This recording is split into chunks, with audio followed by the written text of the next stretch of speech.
I just came to say goodbye. Thanks for everything you've done for me in my time here. Nefer? You packed your bags. Where are you going?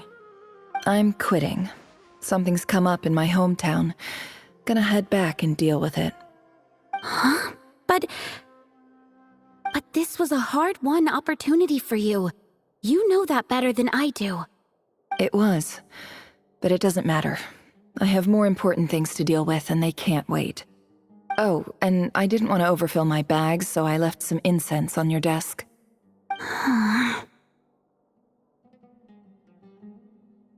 What's wrong? I thought you liked incense. Although, I did read somewhere in the House of Dana that it has hallucinogenic effects. Don't use it all at once, all right? Isn't this the stuff you brought from your hometown? You're just letting me have it? But you said it's a rare and valuable commodity. Yeah, about that. I lied. It's not rare at all. There's this bunch of ruins near my hometown that are practically overgrown with this plant. It's not worth much. Keep it, it's fine. But Nefer... All right, that's all from me. You take care.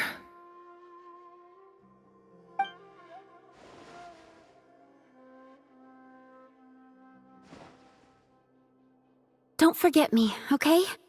I mean, we're more than just classmates, right? We're friends.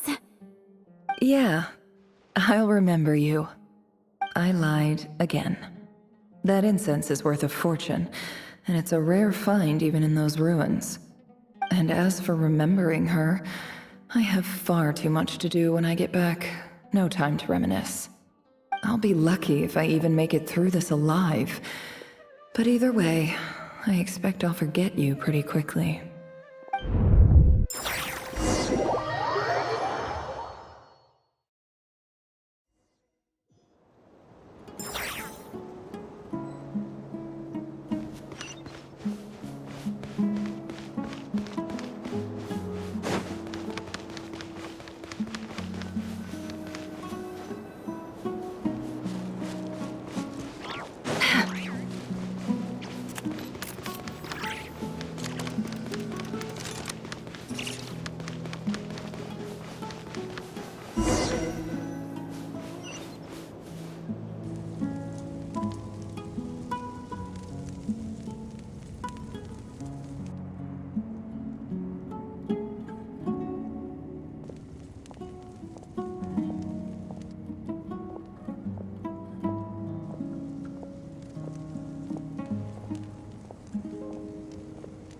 It's a pleasure to meet you, Mr. Arif. So, what does the Academia want? Since they've sent their special ambassador, I assume there's a big business deal to be made. If not, I'd be very disappointed. Please, sir, lower your blade. You're lucky I'm the one they sent. Not all special ambassadors share my admiration for the Iab people. The ever-shifting balance of power in the desert reduced the once great civilizations of this region to rubble and sand. But the story of the Iab has a very different trajectory. Others grew weak, but you grew strong, beginning in obscurity and moving to prosperity. You're the only ones who defied the trend. Huh. So, you do know who you're dealing with? This well is the perfect symbol of your strength, is it not?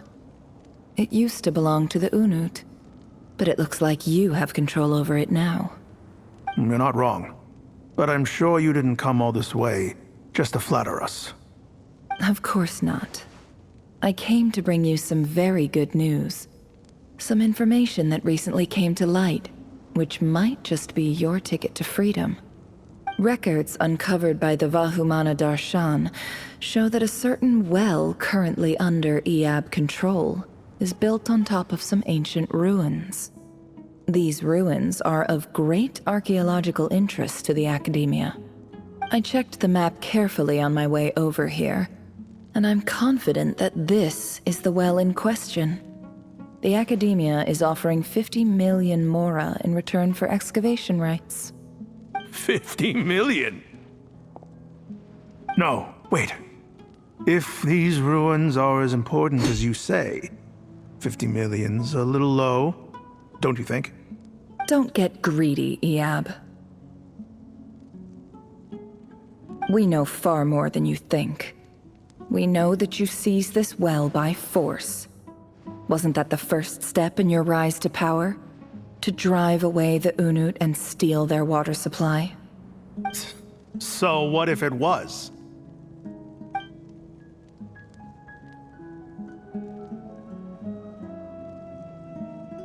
Don't worry. As unscrupulous as it was, it's something we're willing to overlook. The Academia is only interested in dealing with the de facto power holders in the region. I hope I am making myself clear. And I hope your words are the truth. If I find out the Academia is trying to play me, I'll hunt down every one of your people and make you watch as I cut their heads off one by one. I assure you, Chief, that would not be in your long-term interests. You don't want to make an enemy of the Academia. You see how I'm dressed, don't you? I appreciate that you've never been to the rainforest, but surely even you recognize an ambassador's attire when you see it. And what does a barbarian like you have to lose anyway? You really think the Sumeru Academia would bother to come all this way just to lie to you? We have more important things to worry about. All right, I take your point. The Academia is the highest authority in the land. I'm sure you're trustworthy people. In that case, we have a deal. We will sell you the excavation rights. I'd like to thank you, Ambassador. This is good news indeed. Excellent news. In fact, it calls for a celebration. Would you do us the honor of staying a while and enjoying some Iab hospitality? Gladly. I am partial to wine myself, and I trust you are as well. So let's indulge in a few drinks together, in celebration of this momentous occasion.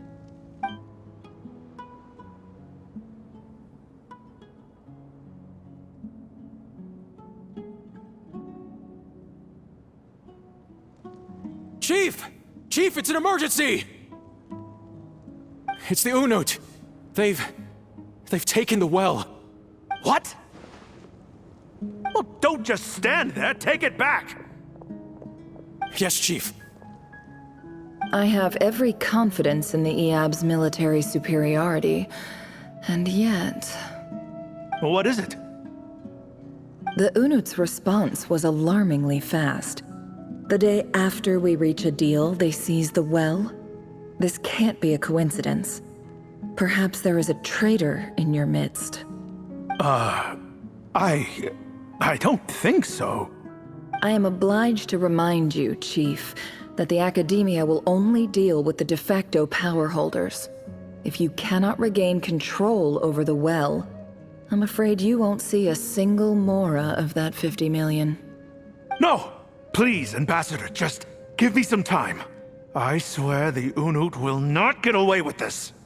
That well is ours, and so is the Mora. Glad to hear it. I will wait here for an update. If there is a traitor, I will find them. In the meantime, make yourself at home. I'll report back as soon as I have an update. Much obliged. Wow. All it took was a few words and I've got him wrapped around my finger. What an amazing feeling. So, in summary, Ambassador, the Academia would rather negotiate with our tribe instead of the Iab, yes?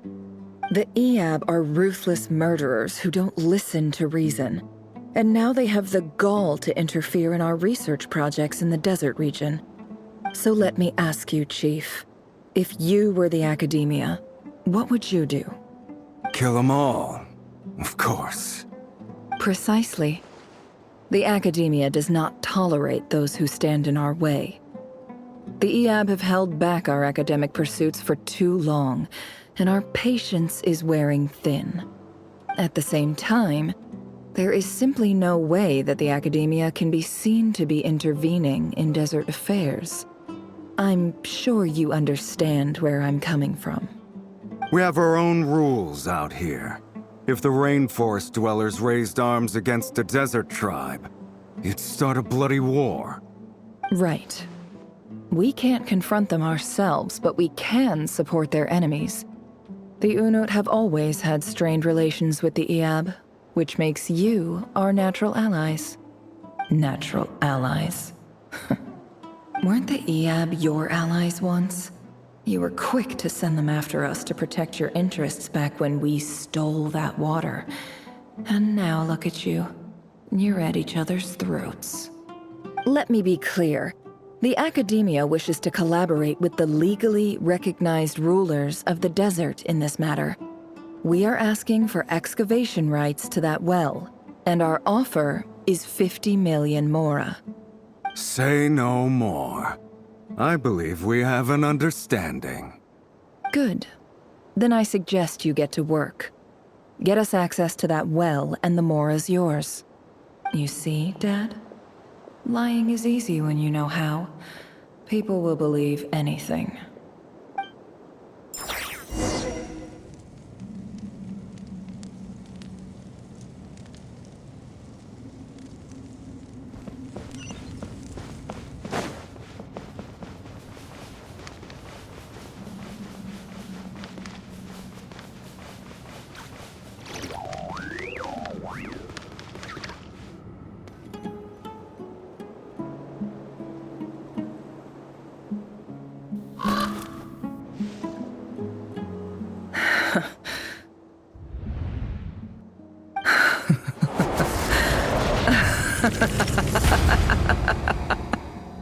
Look at yourselves. You may be vile, savage monsters, but your butchered bodies bleed like any others. You're no different. You're nothing special at all. The monsters who destroyed my home, they're just ordinary, petty human beings. What a joke. I think we're even now. Maybe I've even done the desert a favor. It's a better place without all these people around. Oh, Sinuhe, my gullible fool of a father. Perhaps if you'd been as ruthless as I was today, our tribespeople would still be alive. In this dog-eat-dog world, a chief needs to be tough to survive. But you couldn't do what had to be done. So I did it for you. Nefer, it's okay. All of this is in the past now. I believe I remember you promising to remain silent. Yeah, but even so. Yehoda, is there anything you can do to ease the tension?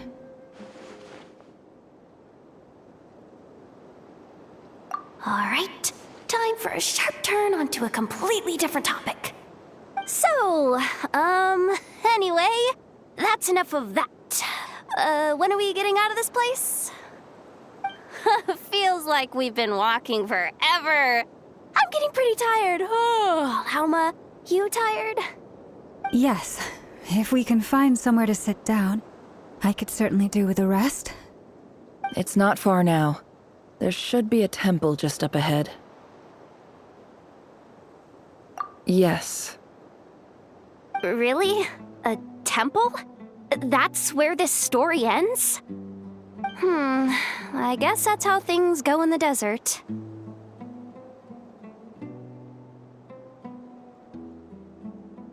Desert dwellers can never escape their destiny. Or so everyone says. I never wanted to believe it, but looking back now, I'm as desert as they come. You mentioned a temple. What's waiting for us there? My biggest trade secret of all. Ah. Then I'm guessing it's where you got your power from. The power to peer into other people's minds. I didn't know you were clued up on any other religions. I'm no expert in the history of Sumeru, but since you come from the desert, I would imagine it has something to do with King Deshret. Sounds impressive. Ah, I know who you mean. General Mahamatra Sino. The spirit of Hermanubis dwells within him. That's Boss Neff for ya. She knows everything. Sino's hardly a figure of obscurity, but I know about Sethos too. What about him? Is he a big deal or something? Well, he's not a small deal, let's put it that way. Please, this is the bare-bone basics. Save the flattery. Thanks for your patience, everyone. I'm sure it's been a lot to take in. With any luck, that's our exit just up ahead.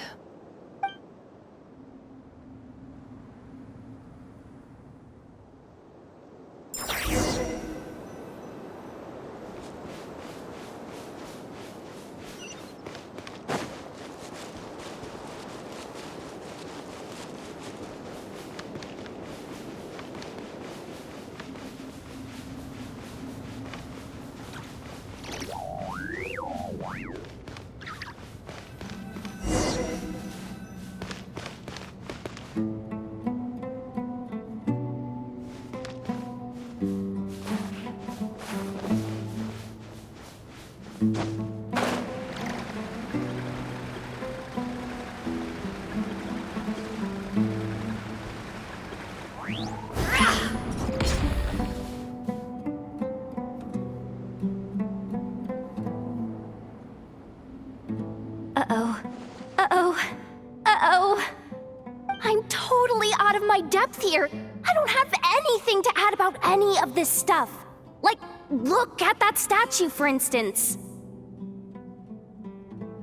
I want to do the whole name-dropping, this girl knows her stuff thing too, but I've never seen anything like it before. A statue with the head of a bird. That's Thoth, the Ibis King, one of the 7 pillars of King Deshret. The legends say that he, the Crocodile King, and the Goat King were the 3 retainers of King Deshret. Let's take a look.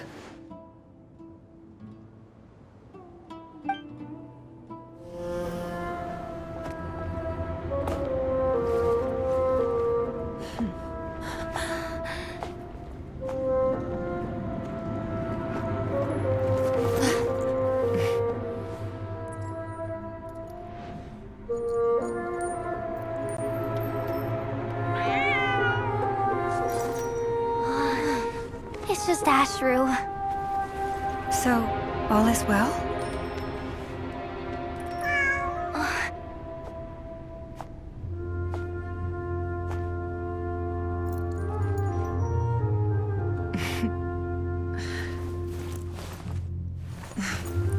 Typically speaking, at this point, the world disintegrates.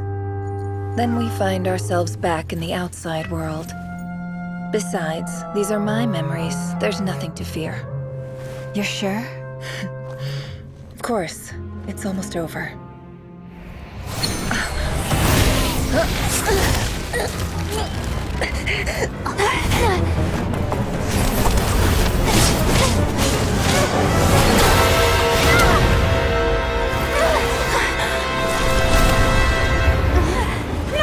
Hold on!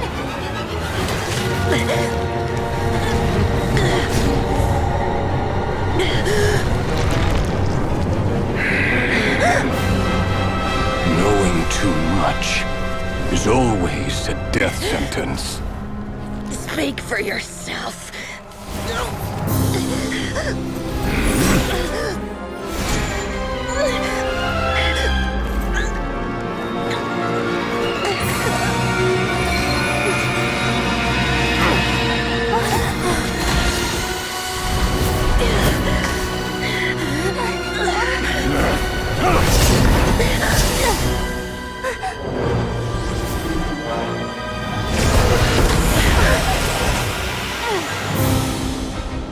How repulsive.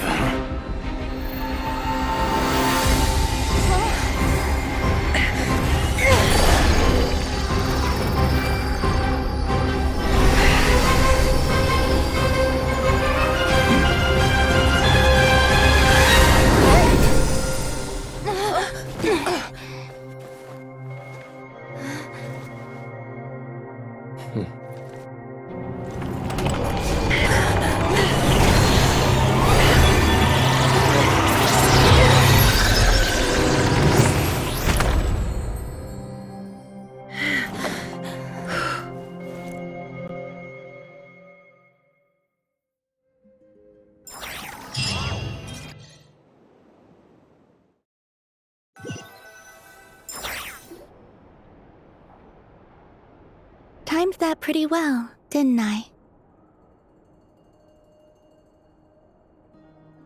It's okay.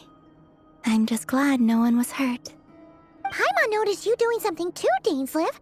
Were you helping get them out? Of course. When I asked Nefer to conduct this investigation, I was not naive to the dangers involved. I had a duty to ensure your safety. Good to know your sense of justice is still intact after all these years. I take that to mean that you saw the truth. That comes as a great relief. I certainly did. And thanks to your help, I also managed to trap Rerir inside the chess set. Whoa, really? How'd you manage that? Well, to be honest, I sensed that something was wrong long before we made it to the temple. By using this fragment to probe into Rerir's past, well, the monster formerly known as Rerir, it seems I alerted him. I was tracking him, then he caught on and started tracking me too. Can't say I'm surprised. But how did he track you through your thoughts alone? That shouldn't be possible. Rerir was a secret agent who reported directly to the Vinster King.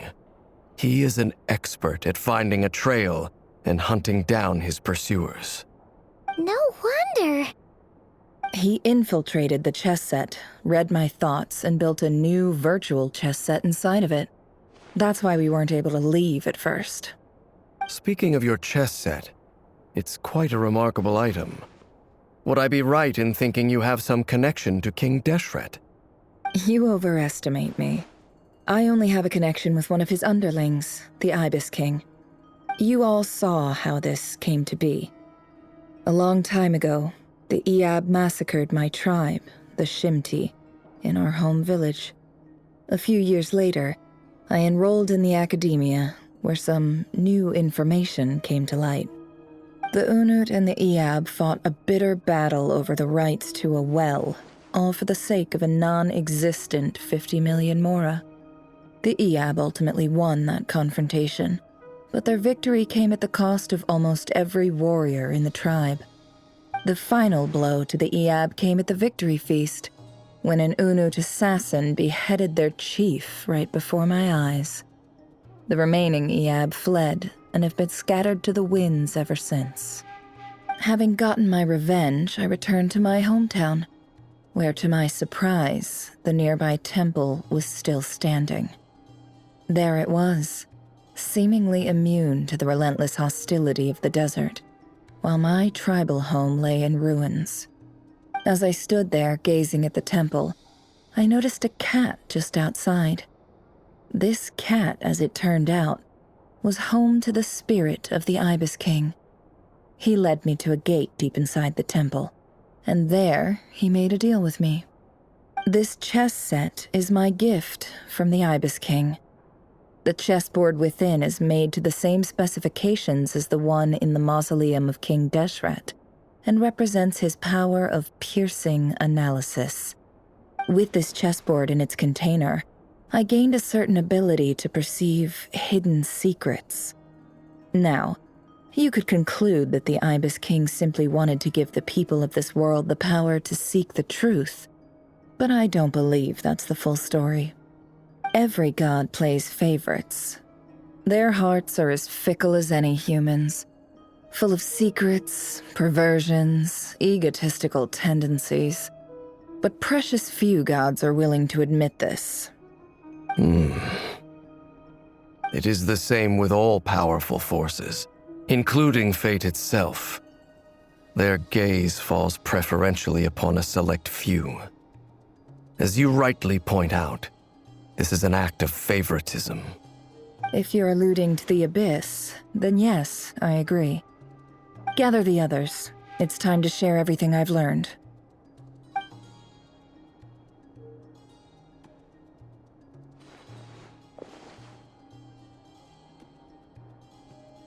Thank you all for being here. As promised, I did some further investigating into the Raker of Solnari's background. I am pleased to report that the investigation has been most fruitful indeed. The Raker of Solnari, real name Rerir, was once a Conrian subject who served the Vinster King.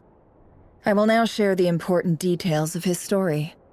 Please save any questions or comments for the end.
So that's why he's so obsessed with the moon. A tragic tale, to be sure. But it does not excuse his many transgressions. No matter how much Rerir suffered in the past, the fact remains that he is what we know today as the Wild Hunt, wreaking havoc upon innocent lives in Notcry. He becomes more dangerous with each passing day. If left unchecked, it is simply a matter of time before all of Tevat suffers the consequences. This is a threat that the Knights of Favonius cannot ignore. A question for Miss Columbina. Forgive me if this is presumptuous, but have you ever seen the spatial gateway that appeared in Rerir's memory? Never. But I have heard stories of something called the Moon Gate, and this seems to fit the description. Miss Lauma, any thoughts on this? In the lore of the Frost Moon Scions, the moon is believed to hold many secrets. Some sources speak of ancient knowledge, others of a gateway to the unknown. The term Moon Gate is one I have heard before, but as is the case with all of our legends, there are no records of any first-hand witnesses. We cannot know whether it truly exists. Then back to Miss Columbina. As a moon goddess yourself, do you have some idea of where the Moon Gate leads to? Not at this stage, sorry. I do hold the power of the Frost Moon, and my strength is recovering well. I can sense that the gate would open at my command, but... But there's more to the power of the Frost Moon than that? Yes. A moon goddess has the right to open the Moon Gate, since it is a path to the moon. But as Nefer mentioned, holding open a spatial gateway takes a huge amount of power. And right now, I need to conserve my energy to fight the Raker of Solnari. I'm afraid this is one mystery we may have to leave unsolved for now. I agree. Better to save your strength. But if you'll humor me for a moment, I have a bold conjecture of my own regarding the world beyond the gateway. I highly suspect that neither Tholindis nor Rerir made it through unscathed. The evidence pointing to this is the fact that the Raker of Solnari exists in the form of countless fragments. With the abyssal power he wields, no ordinary foe can touch him, let alone tear him to shreds. And yet, the Wild Hunt proliferates wherever his scattered fragments lie. drawing hordes of monsters to many different locations across the land. So your theory is that Rerir was physically torn to shreds by some powerful force? Hence, why the Wild Hunt is a distributed phenomenon, rather than a unified one? Makes sense to me. Explains why the Wild Hunt is so pervasive, and why he's been trying to piece himself back together. He was whole to begin with, and he wants to be whole again. Without the power of the Abyss on his side, he almost certainly would have perished the moment he was torn apart. But the Abyss, much like a curse, has kept him alive. I could not agree more. The power of the Abyss is most surely a curse. It is a compelling explanation, and one that accords with my present understanding of Abyss creatures. Whether the life form in question is primitive or advanced, if a curse has extended its lifespan unnaturally, it will continue to survive in spite of everything. This raises some interesting questions. I will run some experiments and see if there is any validity to my suspicions. That being said, regardless of whether my research bears fruit, I would like to thank Miss Nefer for conducting such a thorough investigation. Already, it has greatly enriched my understanding of the entity we face. My pleasure, Mr. Albedo. I too hope that the information I have shared today proves useful as we look to formulate the next stage of our plan. Hey! What is it, Dainsleif? You look really upset! It's just...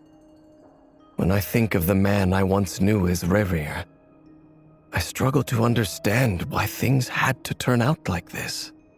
The two of you used to be friends, didn't you? I don't know if these words will bring any comfort, but my heart goes out to you. Mine too. We can never know all the hows and whys of the way things are.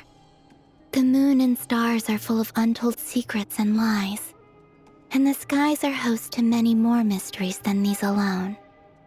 Yet, none of that can begin to compare with the complexity of human life. Those are the first comforting words I've heard in a long time. Thank you both. Well, I think this is a good place to end today's meeting. I'm sure Nefer needs some time to recover. She's been through an awful lot today. That's very thoughtful of you, Lama. Of course. Sounds good to me. Take some time to rest and digest before we reconvene to nail down a plan.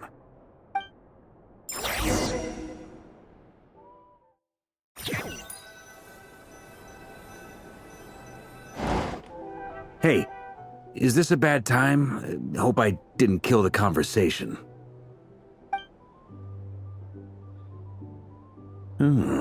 Nice room. Oh, I'm not coming in, though. Why not? It's just a hotel room. If it's all the same, I'll just stay out here. I might not look the part, but I'm technically a knight. Barging into people's private quarters isn't the kind of thing we do.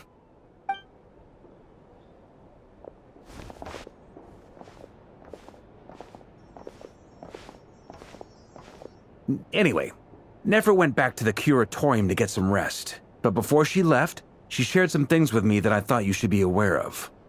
Firstly, although she managed to trap the Raker of Solnari inside her chess set, there's no guarantee that the power of the Ibis King is any match for one of the 5 sinners. Their powers are beyond our comprehension. It's only a matter of time before he finds a way to break out. We have to come up with a plan and take care of him before that happens. Honestly, my mom figured that might be the case. So, how long have we got? Well, I asked her that same question. She talked for a long time, but for the most part, it seemed like she was trying to convince me how precious her chess set is. What a long and storied history it has. It felt like some kind of sales pitch, you know? The kind where you end up handing over Mora against your will. Anyway, after all that, she finally answered the question. 2 days, at most. 2 days? Holy moly! Can we even recruit enough help in that time? That remains to be seen. Which brings me to the second issue. Dainsleif is obviously conflicted about this whole thing. But given how little time we have, there's no way we can pull this off without his help. You have some history with him, right? Do you think maybe you could talk to him for us? Great. I appreciate it. All right, on to item 3. So, Albedo, Duran, and I put our heads together and came up with a plan. Can't promise it's gonna work yet, but at least it's a start. We figured we'd bounce the idea off you first. We'll explore it further once everyone's recovered.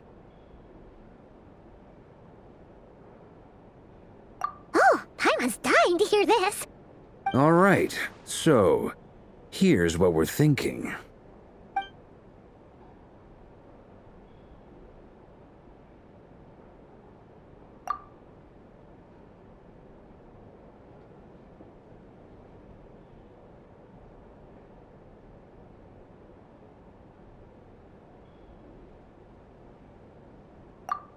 We felt a little uneasy about roping you into this. I mean, firstly, you're not locals, and secondly, none of us are your boss.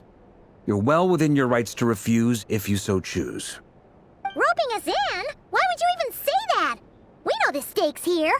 It's all of us against the Rayher of Solnari, or none of us stand a chance. I choose my words very intentionally, I'll have you know. I like to think there's an art to striking a down-to-earth tone even when the stakes are through the roof. Sir Varka, I have a few thoughts about this plan. I'm all ears. I think we can be more flexible with how the roles are allocated. In my view, the most sensible lineup would be like this.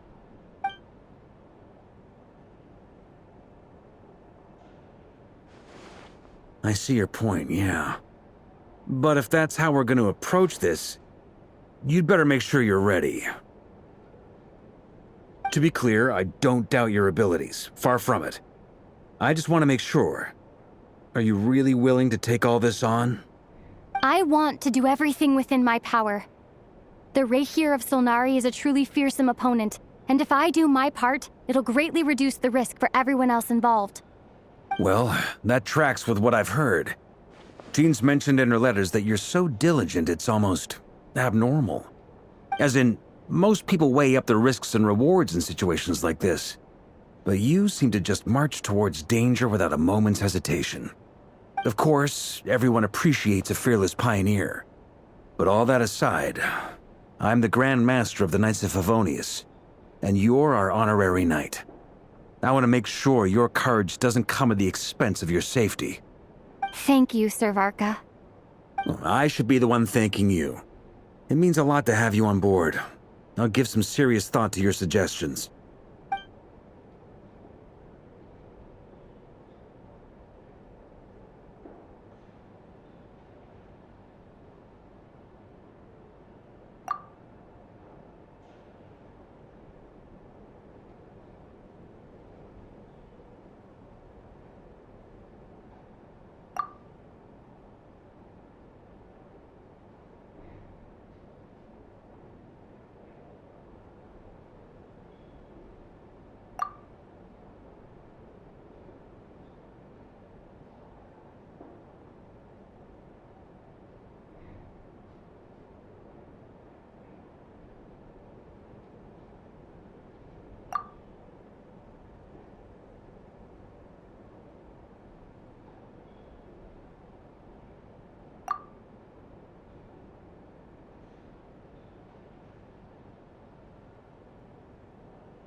This is a thorough plan, but I do have one last question before we take action. How can we be sure that our enemy won't leave the designated area? Great question. Albedo's been hard at work analyzing Rerir and the Wild Hunt's behavioral patterns. His conclusions are as follows. Firstly, from the earliest known confrontation until now, Rerir has never displayed any ability to manipulate the dimension of space. So it's unlikely he has any power in that domain. Secondly, he seems to have a particularly strong vendetta against our group. If we put him in a fight-or-flight situation, he'll choose to fight every time. Thirdly, finally, and most importantly, he is consumed by hatred, both for the moon and for his enemies. Turns out, we tick both of those boxes. We have a reincarnated moon in our ranks, and a spy who accessed his private memories without permission. He'll be baying for blood, not looking to escape. As someone who's had their fair share of interactions with the Wild Hunt, those all seem like valid observations to me. Understood. Then I will defer to the verdict of the group. Well, everyone, that's the plan in full detail. Albedo and Durin are carrying out their part as we speak. Plan approved. Scheduling. Okay, any firepower you need, I got you covered. Let's light this baby up. The Frost Moon Scions are behind you as well. And the rest of you?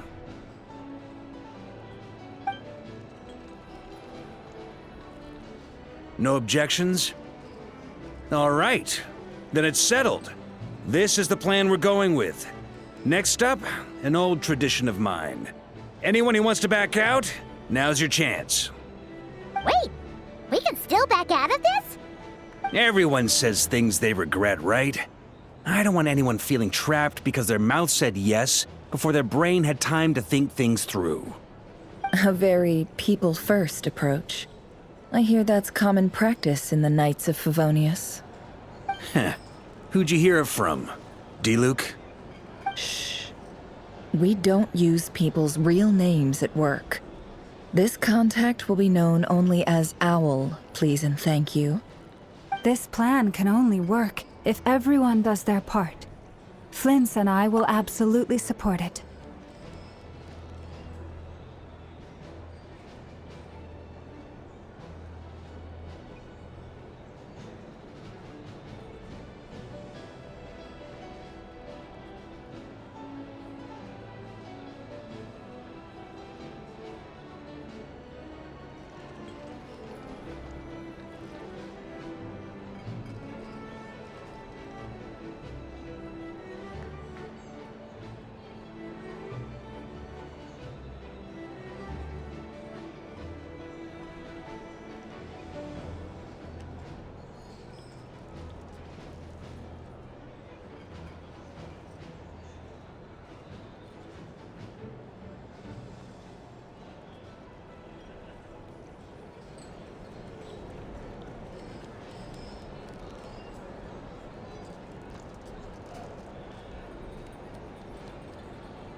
We shall indeed. You'll be glad you accepted our help. Also, you are the last person I expected to see here, Miss Dory. It's not often I get called Dory in a work context. My peers usually call me Lord Sangama Bay. So, the longer your name, the higher your net worth. Is that the idea here? In that case, Mr. Flint's here must be worth a fortune. That's right, I know your full name. It's... The walls are thin here. I'd appreciate you keeping that a secret. Okay, fine. I'm actually only here as a favor for someone else. Do you have any idea how much it would cost to hire me otherwise? Oh, does this mean someone out there actually has the power to boss Dory around? It most certainly does not.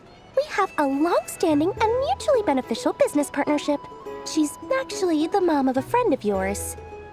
Said mom supplied me with a great little trinket, but now that lady's ruined everything. If I don't start building a little goodwill now, my whole business in Notcry is gonna go down the drain! Okay. So what exactly is so special about this pendant? It's a lucky charm that a great mage made for me. We have a business relationship, and she was worried that something bad might happen to me. So, she wanted me to have something that can store power to protect myself with. I finally got it all fully charged up with Kuvaki, and then never went and used it all up at once! Never lost so big in my life! You're right. It was all my fault. I didn't mean to drain all the Kuvaki in the pendant, but I'll make it up to you. You will? Well, in that case, how about you give me your chess set, and we call it even? I knew you'd say that. Well, it's yours if you want it. In fact, take it now, and I'll even throw in a free Raker of Solnari. Deal? You're putting me in a difficult position here. It's a very useful thing to have around, but I have a funny feeling it won't be around much longer. I guess we'll see in a couple of days. Looks like bankruptcy for me. Hey, don't be so pessimistic. See this through and you never know. You might find a new business opportunity on the other side.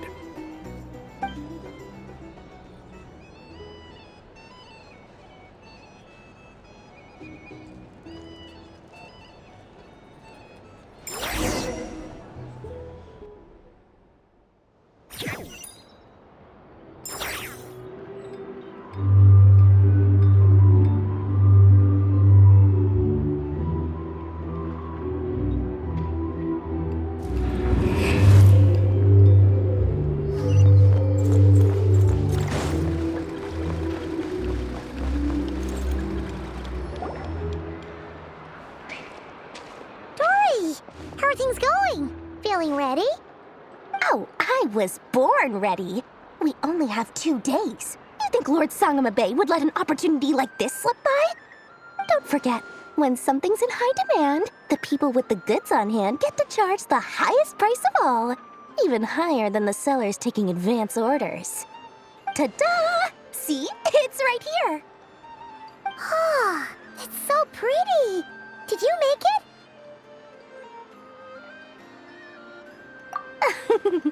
No, I have a supplier.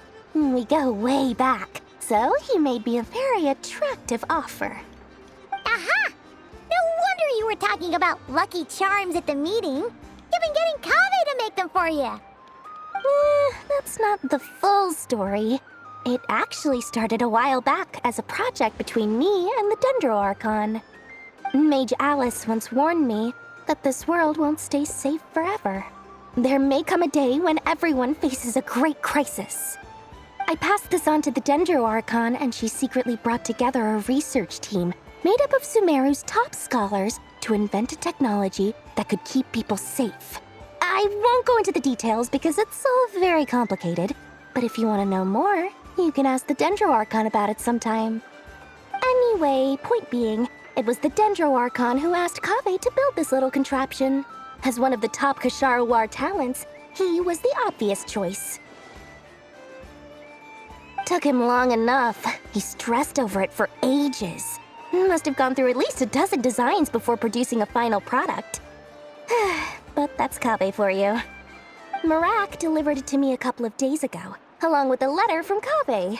Could I ask why I'm sending this technology to you? And what's your proposed use case? Has it been approved by the relevant authorities? So nosy. My fault for sending him the research permit to begin with. Surely Nahida must have told him you were involved in this project. He was probably just nervous because you're always so secretive about your business. Could be. Anyway, I just replied, let's hope there never has to be a use case, because it would involve grave danger. Fair enough. But it sounds like he was just being cautious. He probably felt responsible as the one who made it. Or maybe he was asking as a favor for his housemate. He's done that before. Not sure why, though. His housemate doesn't seem to really care that much about this kind of stuff. Either way, all's well that ends well. I'm just glad to finally have my hands on the product. I wouldn't want to be without it, given the potential dangers that lie ahead. Huh? What does that look mean? Paimon's just super surprised. This must be the first time we've ever seen you actually get serious about something.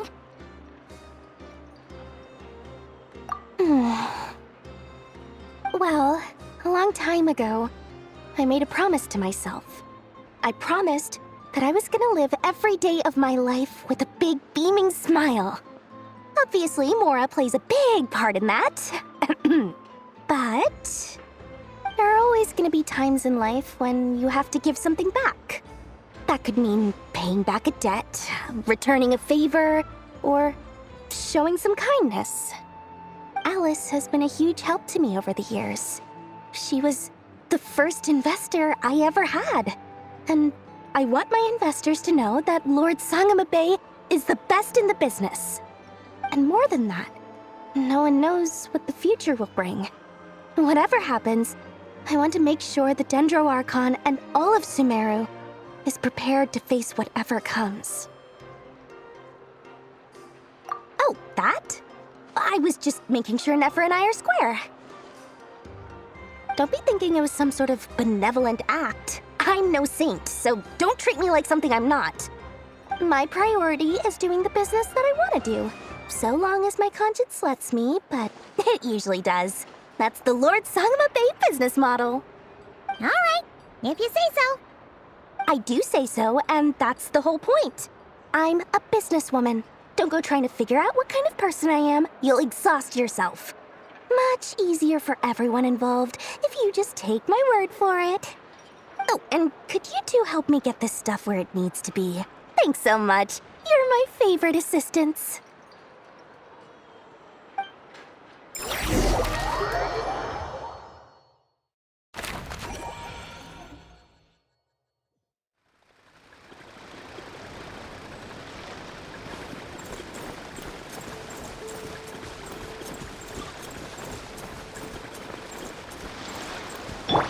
A bitter pill to swallow.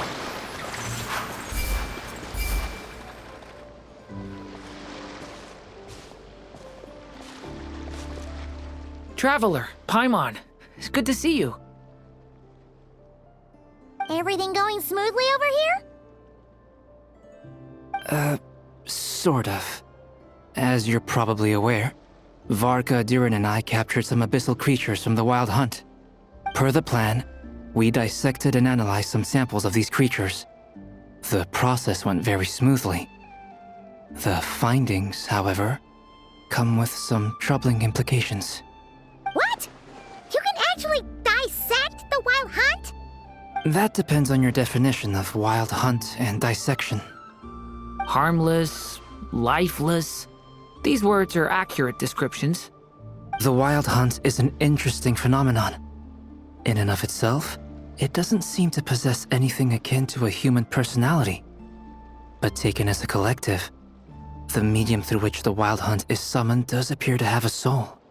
Master griped a lot about the wise Horoptotire, and seemed somewhat fascinated with the foul certology. but she barely mentioned Rerir at all. I don't think that was because of his lower social standing, though. Anyway, it's a pity. I should like to hear her thoughts on the nature of the lifeform he has become today. It's a strange mix. The furious energy of an abyssal being channeled through a fractured physical existence. A consequence of being torn apart by an unknown power. Perhaps the only explanation for his survival in this state is that he sacrificed a degree of individuality in exchange for a continued existence.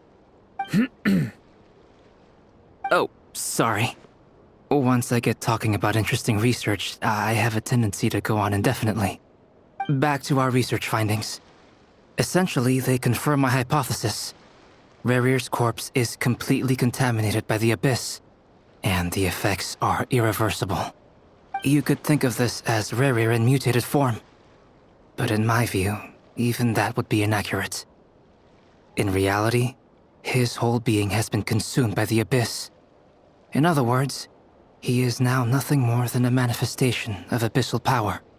Unfortunately, at present, we have no means of completely eradicating abyssal power. Hence, we cannot fundamentally destroy the Rayhir of Solnari either. Oh, that's terrible news! So, that's it? We can't defeat him? Not even if we get the power of the Three Moons?